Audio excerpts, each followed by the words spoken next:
Kerry, can we start off by hearing about your experience when you faced COVID?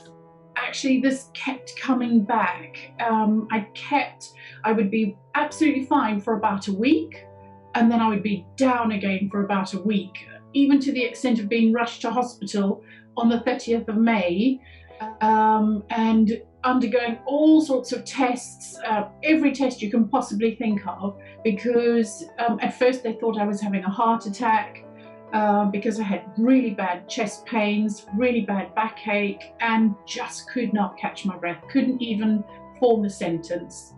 But as time went by, they began to realise, no, it's not a heart attack, it's the results of the COVID that you suffered in March. And this is the thing, isn't it, is that there are now, and in your case this is true as well, where you battle the disease first of all. Long COVID is also another battle. And how long for you has that aspect of it lasted? Right up until October last year, I was still suffering the symptoms of this, and it would hit me. For instance, I would try to walk up the stairs, and when I got to the top of the stairs, I'd have to catch my breath. If I was doing something as silly as loading the dishwasher, I'd have to lean up against the counter for a few minutes afterwards. You know, months and months after this, the actual disease.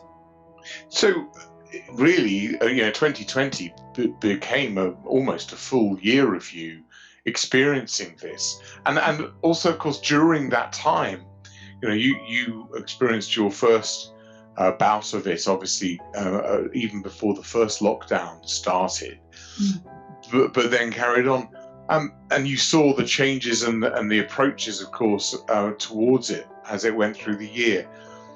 Almost a year later, Kerry, how do you feel about it now in retrospect? So when we first went into it, I was one of those that used to say, it's bad and it's worse than flu, but you know what? It's not really going to hit my family because we're all quite young and healthy.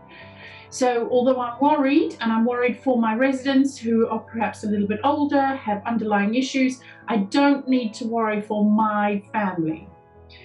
And my own experience taught me that it could hit just about anybody, and you don't know from one day to the next which one of us is going to be seriously affected by it. I would like to urge people to approach the situation with, I may be one of those people that gets severely hit with this.